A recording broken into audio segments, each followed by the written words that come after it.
Welcome to UPSC guide. और आज की डेट है 16 दिसंबर और हम देखेंगे क्या क्या इंपॉर्टेंट करंट अफेयर्स हैं द हिंदू में। तो वीडियो जरूर लाइक करें, चैनल पे नए हैं या अभी तक सब्सक्राइब नहीं किया तो प्लीज़ चैनल भी सब्सक्राइब करें। तो चलिए बढ़ते हैं और देखते हैं क्या क्या न्यूज़ में। तो सबसे पहले ये न्यूज़ आई है जहाँ पे मोरक्को और इंडिया कंट्री के बीच में डिफेंस टाइज हुई हैं। जो डिफेंस की प्रोडक्शन यूनिट है उसे सेटअप करने की बात की गई है।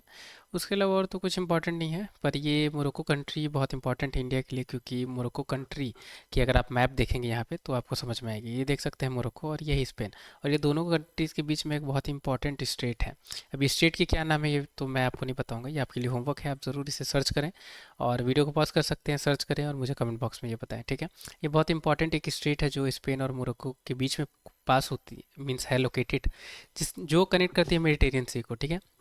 और यूरोप की जो कंट्रीज़ हैं वो जो भी जिनकी बाउंड्री शेयर होती है मेडिटेरियन सी से, उनके लिए ये बहुत मेडिटेरियन सी इंपॉर्टेंट है। और ये स्टेट क्योंकि यही पर्टिकुलर रूट है जिससे कोई सी भी पर्टिकुलर ट्रेड वाली जैसे इंपोर्ट एक्सपोर्ट वाली चीज़ें पॉसिबल हो पाती है, राइट। तो आप ये स्टेट की ज़रूर मुझे नाम बताएं। और ये देख सकते हैं, यह मोरक्को कंट्री जिसकी बाउंड्री शेयर होती है वेस्टर्न सहारा और अल्जीरिया से, ठीक है। और यहाँ पे अल्बोरान स्ट्रेट सॉरी सी भी है जो कि मेडिटेरियन सी में ही है, तो ये भी आप साथ में याद रख सकते हैं। इसके अलावा और कुछ इंपॉर्टेंट यहाँ पर मेंस के लिए इंपॉर्टेंट है हालांकि ज़रूर, कि मोरक्को की क्या सिग्निफिकेंस है इंडिया के लिए, ठीक है। मोरक्को कंट्री की क्या सिग्निफिकेंस है ट्रेड और रिलेशंस के टर्म्स में, आपसे इंटरव्यू या मीन्स में क्वेश्चन इस पे आ सकती है, ठीक है। इसलिए इस चीज़ को आप याद रखेंगे। अब हम बढ़ेंगे आगे। अभी एक न्यूज़ आई है जहां इंडिया ने अप्रेस किया मोल्डोवा कंट्री को। क्यों किया? क्योंकि जब 2022 में यूक्रेन और रशिया के बीच की क्राइसिस स्टार्ट हुई तो मोल्डोवा कंट्री और इसके साथ साथ जो स्लोवेनिया और रोमेनिया या हंगरी जो कंट्री है, इन्होंने बहुत हेल्प किया था जो इंडियंस हैं उसे इवैक्यूएट करने में यूक्रेन कंट्री से। तो इसलिए ये कंट्री की तारीफ़ की गई और इंडिया एक्सटर्नल मिनिस्ट्री के द्वारा ये भी नोटिफाइड की गई चीज़ें कि एम्बेसी भी मोल्डोवा में इंडिया की ओपन की जाएगी, ठीक है। तो बस हम इसमें एक ऑपरेशन है उसे हम देखेंगे और जो मैप है उसे देखेंगे। अब ये ऑपरेशन के थ्रू ही जो इंडियंस थे इन्हें इवैक्यूएट किया गया था यूक्रेन से, ठीक है। तो ये ऑपरेशन याद रखेंगे क्योंकि ऑपरेशन वगैरह भी यूपीएससी पूछने लगी है। और पहले भी पूछती थी यूपीएससी, ऐसी बात नहीं है, न्यू नहीं है ये चीज़। और इस बार तो दो तीन ऑपरेशन पूछ लिया यूपीएससी ने साथ में, राइट। पहले सिर्फ एक ही पूछते थे कि ये है न्यूज़ में तो ये किस चीज़ से रिलेटेड है, राइट। तो इसलिए याद रखेंगे ये किस चीज़ से रिलेटेड है। बढ़ेंगे आगे। अब मैप पॉइंट ऑफ व्यू से हम देख सकते हैं कहाँ पे ये लोकेटेड है कंट्री। तो ये है ब्लैक सी, और ब्लैक सी के आसपास ही ये कंट्री, हालांकि ब्लैक सी से बाउंड्री शेयर नहीं होती है मोल्डोवा कंट्री की, ये चीज़ आपको याद रखनी होगी। अब ये है मोल्डोवा जिसकी बाउंड्री यूक्रेन और रोमानिया कंट्री से शेयर होती है। और यह ब्लैक सी, और ब्लैक सी से कौन कौन सी कंट्री की बाउंड्री शेयर होती है, तो यूक्रेन है, रशिया है, जॉर्जिया है, टर्की है, बुल्गारिया है, रोमानिया है, राइट। तो ये कंट्रीज हैं जिनसे बाउंड्री शेयर होती है। याद रखेंगे मोल्डोवा की कंट्री शेयर बाउंड्री शेयर नहीं होती है ब्लैक सी से। अब बढ़ेंगे आगे और बाकी जो कंट्रीज़ है उसके बारे में भी हम देखेंगे। तो ये आप देख सकते हैं, ये हंगरी, स्लोवेनिया हो गई, राइट, रोमेनिया हो गई, ये सारी कंट्रीज़ हैं। और ये अगर कंट्रीज़ की बात की जाए तो इनकी बाउंड्री शेयर होती है यूक्रेन से, ठीक है। इसलिए ये जो कंट्रीज़ हैं इन्होंने हेल्प किया क्योंकि ये नेबरिंग कंट्रीज़ ही थी, राइट। तो देख सकते हैं यूक्रेन की कंट्री जो यूक्रेन है इसकी कौन कौन सी कंट्री से बाउंड्री शेयर होती है, तो रशिया से होती है, बेलारूस से, पोलैंड, स्लोवाकिया, हंगरी, ये रोमेनिया, मोल्डोवा, ठीक है। तो ये चीज़ आप याद रखेंगे। हालांकि यूपीएससी ने क्वेश्चन पूछ लिया है कि यूक्रेन कंट्री की बाउंड्री कौन कौन सी कंट्री से शेयर होती है, ठीक है। फिर भी एक दोबारा हम इसे रिवाइज कर सकते हैं कि कौन कौन सी कंट्री की है बाउंड्री। और न्यूज़ में है तो हमें पता होना चाहिए कि आखिर ये जो बाकी कंट्री है जैसे स्लोवाकिया हो गई, हंगरी हो गई, बुल्गारिया हो गई, रोमानिया हो गई, मोल्डोवा हो गई, ये है कहाँ, ठीक है। तो बढ़ेंगे आगे। तो ये एक न्यूज़ आई है जहाँ पे जलवाह की स्कीम के बारे में बात की गई है कि जलवाह की स्कीम को लॉन्च किया गया है ताकि जो इनलैंड वाटरवेज हैं इनकी कार्गो मूवमेंट को बूस्ट किया जा सके, आराम से किया जा सके, ठीक है। तो हम इनलैंड जो वाटरवेज है इसे देखेंगे और ये जलवाह की स्कीम है इसके बारे में थोड़ी सी जानकारी लेने की कोशिश करेंगे। तो सबसे पहले तो जलवाह की स्कीम ये क्या है, तो ये इनलैंड वाटरवेज को बूस्ट करने के लिए लाई गई थी ताकि जो लंबी जो हॉल है रहती है कार्गोस की उसे बूस्ट किया जा सके, ठीक है। और ये कुछ स्पेसिफिक जो नेशनल वाटरवेज हैं उसके लिए ये लाई गई है, तो यहाँ आप ध्यान रख सकते हैं। पहली वाटरवेज 1 के लिए लाई गई है जो कि गंगा रिवर पे है, ठीक है।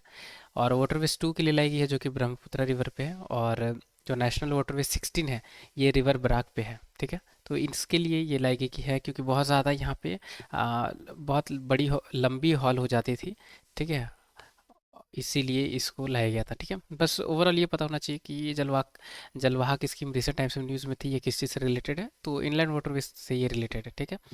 अब हम बाकी चीज़ देखेंगे। तो नेशनल वाटरवेज एक्ट लाई गई थी 2016 में। इसी के थ्रू जो नेशनल वाटरवेज हैं इसकी इसे रेगुलेट और डेवलपमेंट करने की बात की गई। और ये जो वाटरवेज है ये ministry of ports shipping and waterways के अंदर है, ठीक है, जो कि प्रमोट करते हैं इनलैंड वाटर ट्रांसपोर्ट वगैरह, ठीक है। और जो रिवर क्रूज टूरिज्म होती है, कार्गो ट्रेड वगैरह होती है, उस सारी चीज़ों में। तो और कौन सी अथॉरिटी रिस्पॉन्सिबल है अगर डेवलपमेंट या रेगुलेशन की बात की जाए, तो inland waterways authority of India है, ठीक है। इसे बनाई गई थी और यही रेगुलेट करती है और डेवलप करती है या रिस्पॉन्सिबल है डेवलपमेंट और रेगुलेशन के लिए जो इनलैंड वाटरवेज इंडिया में है उसमें उस चीज़ों में है। तो ये चीज़ आप याद रखेंगे, इसके बारे में हम आगे देख लेते हैं अभी, क्योंकि inland waterways authority of India पे भी क्वेश्चन आ सकती है, कोई गारंटी नहीं है, ठीक है। तो ये स्टैट्यूटरी अथॉरिटी है, ठीक है, जो कि कंसर्न किस चीज़ के लिए है, तो वाटरवेज की रेगुलेशन और डेवलपमेंट के लिए है। ये कैसे कंस्टिट्यूट की गई थी, तो inland waterways authority of India act 1985 से इसे सेटअप किया गया था। और हेडक्वार्टर्स कहाँ लोकेटेड है, तो नोएडा उत्तर प्रदेश यूपी में इसकी हेडक्वार्टर लोकेटेड है, ठीक है। ज़्यादा जानकारी नहीं है पर इतनी है आपको ये याद रखनी होगी, क्योंकि एक दो स्टेटमेंट वाली भी टू स्टेटमेंट वाली क्वेश्चन भी यूपीएससी में पूछी जाती है, ठीक है। अब हम बढ़ेंगे, अब नेशनल वाटरवेज देख लेते हैं। चार ही देखेंगे, क्यों चार देखेंगे, क्योंकि बहुत सारी वाटरवेज हैं। टोटल अगर आप यहाँ देखते हैं तो total 111 notified national inland national waterways identify की गई हैं, ठीक है। तो इतनी ज़्यादा हम याद नहीं रख सकते हैं, राइट। बस जो इंपॉर्टेंट है बस वही हम याद रखने की कोशिश करेंगे कुछ, क्योंकि तीन चार एक दो तीन चार शुरू की पता होनी चाहिए, क्योंकि उसमें से डायरेक्टली स्टेटमेंट एक दो के बारे में पूछी जा सकती है, ठीक है। और जब ये नेशनल वाटरवेज एक्ट 2016 आई उसी में से 111 में से 106 को तो क्रिएट कर दिया गया था 2016 में ही, ठीक है। तो पहली जो नेशनल वाटरवेज है NW1, ये गंगा भागीरथी हुगली रिवर सिस्टम में ये चलती है, ठीक है। तो आप देख सकते हैं ये हल्दिया से लेके इलाहाबाद तक ये रूट है। और ये कौन कौन सी स्टेट कनेक्ट करती है, तो यूपी, बिहार, झारखंड और वेस्ट बंगाल। जो नेशनल वाटरवेज 2 है ये ब्रह्मपुत्र रिवर पे है, जो कि धुबरी से दतिया तक जाती है, जो कि आसाम कंट्री आसाम स्टेट में ही ये रिस्ट्रिक्टेड है, ठीक है। नेशनल वाटरवेज 3 जो है कि है ये वेस्ट कोस्ट कैनल, जो कि कुट्टपुरम से लेके कोलान तक ये इसकी रूट है, ठीक है। और चंपाकारा से उदगयो उदगयो मंडल कैनल्स तक है, ठीक है, उद्योग मंडल कैनल्स तक है, ठीक है। तो ये केरला में ही है रिस्ट्रिक्टेड ये भी। और जो नेशनल वाटरवेज 4 है ये काकीनंदा से पुंडीचेरी, जो कि बकिंगम जो कैनल है उससे पास होकर ये मतलब इसकी ये रूट है काकीनंदा से पुंडीचेरी तक। और ये कौन कौन सी स्टेट में ये फैली हुई है ये रूट, तो आंध्र प्रदेश, तमिलनाडु, पुंडीचेरी, ठीक है। तो ये कुछ बेसिक चीज़ें हैं जो हमें पता होना चाहिए इसके बारे में। अब बढ़ेंगे आगे। अभी एक न्यूज़ है जहाँ पे डेमोक्रेटिक रिपब्लिक ऑफ कॉन्गो और रवांडा के बीच में थोड़ी सी इश्यूज चल रही हैं। तो एक रिबेलियन ग्रुप है M23, उसी के बीच उसी की वजह से टेंशन्स हैं दोनों कंट्री के बीच में, तो इसके बारे में बात की गई है। बस हम मैप से ही देखेंगे कि ये कंट्री कहाँ है, ठीक है। तो ये है रवांडा कंट्री, देख सकते हैं, जिसकी boundary Uganda, democratic Republic of Congo, Bruny और तंजानिया से होती है, ठीक है। और ये जो वाटर बॉडी है अभी जहाँ मेरी कर्सर है ये है लेक विक्टोरिया, ठीक है। केनिया, युगांडा, तंजानिया के बीच से बाउंड्री है इसकी शेड, जिसके बारे में ऑलरेडी यूपीएससी ने पूछा हुआ है, ठीक है। और ये है डेमोक्रेटिक रिपब्लिक ऑफ कॉन्गो, तो देख सकते हैं बहुत बड़ी एक आप कंट्री है, अफ्रीकन कंट्री, और बहुत सारी कंट्रीज़ की से बाउंड्री शेयर होती है। तो यहाँ देख सकते हैं रिपब्लिक ऑफ कॉन्गो है, सेंट्रल अफ्रीकन रिपब्लिक है, साउथ सूडान है, युगांडा है, Rwanda, Burundi, Tanzania, Zambia, Angola, ठीक है। तो ये सारी कंट्रीज़ हैं जिनसे बाउंड्री शेयर होती है इसकी। अब यूपीएससी आपसे पूछ सकती है, क्योंकि यूक्रेन के बारे में पूछा है और बाकी कंट्रीज़ के बारे में भी यूपीएससी पूछती रहती है। अब ये न्यूज़ में है DRC, और कुछ समय पहले भी न्यूज़ में थी, ठीक है। तो आज पॉसिबिलिटी हो सकती है कि यूपीएससी आपसे इसके बारे में पूछे कि कौन कौन सी कंट्री से इसकी बाउंड्री शेयर होती है, ठीक है। तो याद रखेंगे इसकी मैप। अब बढ़ेंगे आगे। अभी एक न्यूज़ है जहाँ पे इसराइल ने इंटरनेशनल पेज पे आई है, वैसे इसराइल ने डिसीजन लिया है कि जो डबलिन की जो एम्बेसी है इसे क्लोज़ करेगी, क्यों, क्योंकि एंटी इसराइल पॉलिसीज़ जो डबलिन आयरलैंड कंट्री है उनके द्वारा लाई गई है, ठीक है। तो यही बात की गई है। अब हम मैप में बस देख लेंगे दोनों कंट्री कहाँ कहाँ है। तो ये देख सकते हैं आप, यहाँ पे है आयरलैंड और यहीं पे है डबलिन, ठीक है। और यहाँ देख सकते हैं इसराइल कहाँ पे है, ठीक है। इतनी दूर कंट्रीज है, फिर भी ऐसी एंटी जो पॉलिसीज़ हैं वो एक कंट्री के द्वारा ली गई हैं, ठीक है। तो ये है इसराइल, यहाँ आप देख सकते हैं। ये बस मैप पॉइंट ऑफ व्यू से इम्पोर्टेंट है, ठीक है, और वैसा कुछ इंपॉर्टेंट है नहीं इसमें। अब बढ़ेंगे आगे। ये एक पर्टिकुलर इमेज है द हिंदू में, ज़्यादा कुछ इसमें मेंशन नहीं है, बस सहारा जो डेजर्ट है, राइट, तो इसके बारे में थोड़ी बहुत बात की गई है। और एक्स्ट्रा ट्रॉपिकल साइक्लोन्स ये सहारा के कुछ पार्ट्स में देखने को मिली रिसेंट टाइम्स में। अब एक्स्ट्रा ट्रॉपिकल साइक्लोन्स क्या, तो मैंने आपको बताया था extra tropical cyclones temperate cyclones को कहते हैं। और साइक्लोन्स के बारे में टेम्परेट हो या ट्रॉपिकल हो, तो उनके बारे में बहुत ही डिटेल में मैंने बताया हुआ है आपको, ठीक है। आई बटन में वीडियो अटैच कर दूंगा, आप उसे ज़रूर देखें, इंपॉर्टेंट है, ठीक है। अब हम इस न्यूज़ के थ्रू हम दो चीज़ें याद जान सकते हैं, ठीक है, जो कि एग्जाम के लिए इंपॉर्टेंट है। एक तो हम एक्स्ट्रा ट्रॉपिकल साइक्लोन्स या टेम्परेट साइक्लोन्स के बारे में जाने, ठीक है, या हम जाने ये सहारा डेजर्ट कौन कौन सी कंट्रीज हैं जहाँ ये सहारा डेजर्ट स्प्रेडेड है, ठीक है। तो अब साइक्लोन्स के लिए तो आई बटन में ऐड कर दूंगा, अभी बस सहारा वाला आप देख लें, ठीक है, कि कौन ये सहारा डेजर्ट कौन कौन सी कंट्री में स्प्रेडेड है। तो टोटल 11 नॉर्थ अफ्रीकन कंट्रीज है जिन जहाँ पे सहारा डेजर्ट डिस्ट्रीब्यूटेड है। तो देख सकते हैं अल्जीरिया, चैड, इजिप्ट, लीबिया, माली, मोरिटानिया, मोरक्को, नाइजर, सूडान, टूनेशिया और वेस्टर्न सहारा। तो ये कंट्रीज ज़रूर याद रखेंगे क्योंकि आपसे पूछी जा सकती है सहारा डेजर्ट कौन कौन सी अफ्रीकन कंट्रीज में स्प्रेडेड है, ठीक है। और मैप में भी देख लेते हैं हम ताकि और चीज़ें क्लियर हो। तो ये देख सकते हैं सहारा डेजर्ट है, कौन कौन सी कंट्री से वांटेड शेयर होती आई मीन स्प्रेडेड है कहाँ कहाँ, तो Morocco, western Sahara, Mauritania, Mali, Algeria, Tunisia, Libya, Niger, Chad, Egypt, Sudan, ठीक है, थोड़ी सी इरिटेरा। तो ये कंट्रीज़ हैं जहाँ स्प्रेडेड है ये सहारन डेजर्ट, ठीक है। तो याद रखने की कोशिश करें इसे। अब बढ़ेंगे आगे। अब ये पर्टिकुलर एक न्यूज़ आई है जहाँ रशिया के टैंकर में स्पिल हो गई है, ठीक है, क्रेच स्ट्रेट के पास, ठीक है। अब ये क्रेच स्ट्रेट कहाँ है इसे हम देखेंगे, उसके अलावा और कुछ इंपॉर्टेंट नहीं है इस न्यूज़ में। तो ये है ब्लैक सी, और ब्लैक सी और जो सी ऑफ अजूब है यहाँ देख सकते हैं, सी ऑफ अजूब कनेक्ट होती है ब्लैक सी से, ठीक है। कैसे होती है, तो क्रेच स्ट्रेट है इसी के थ्रू। तो इंपॉर्टेंट है, आपसे पूछा जा सकता है कि क्रेच स्ट्रेट रिसेंट टाइम में न्यूज़ में थी, ये कौन सी सी को कौन कौन सी सी को कनेक्ट करती है, ठीक है। तो सी ऑफ अजूब और ब्लैक सी को ये कनेक्ट करती है, ठीक है। ब्लैक सी के बारे में तो अभी जस्ट हमने देखा कौन कौन सी बाउंड्री शेयर होती है कौन कौन सी कंट्रीज़ की। यहाँ पे कैस्पियन सी है तो इसे हम देख लेते हैं एक्स्ट्रा में, ठीक है। तो कौन कौन से कंट्री से इसकी बाउंड्री शेयर होती है, तो ये है रशिया, ये है कजाकिस्तान, ये है तुर्कमेनिस्तान, ये है ईरान, ये है अजरबैजान, ठीक है। याद रखेंगे ये कंट्री से इसकी बाउंड्री शेयर होती है।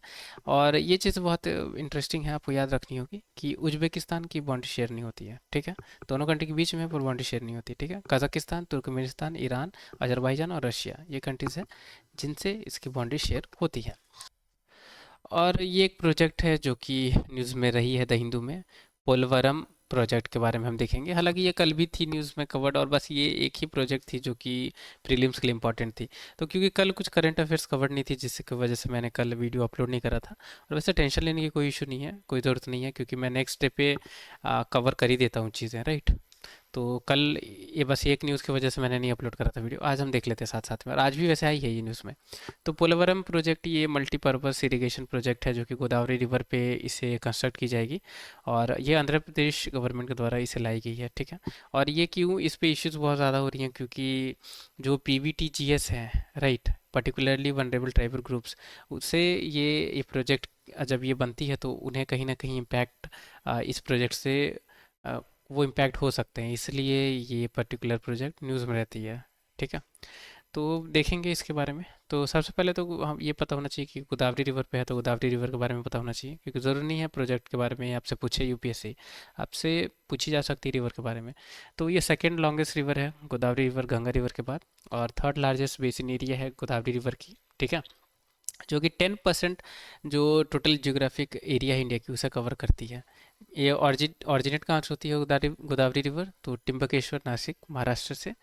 और अगर बात की जाए कि कौन सी स्टेट में इसके ज़्यादा शेयर्स हैं वाटर की, तो यहाँ देख सकते हैं महाराष्ट्र में है सबसे ज़्यादा, फिर तेलंगाना में है, फिर आंध्र प्रदेश में है, फिर छत्तीसगढ़ में, और फिर सॉरी छत्तीसगढ़ में है, उसके उसके बाद है उड़ीसा में, फिर है आंध्र प्रदेश में, ठीक है।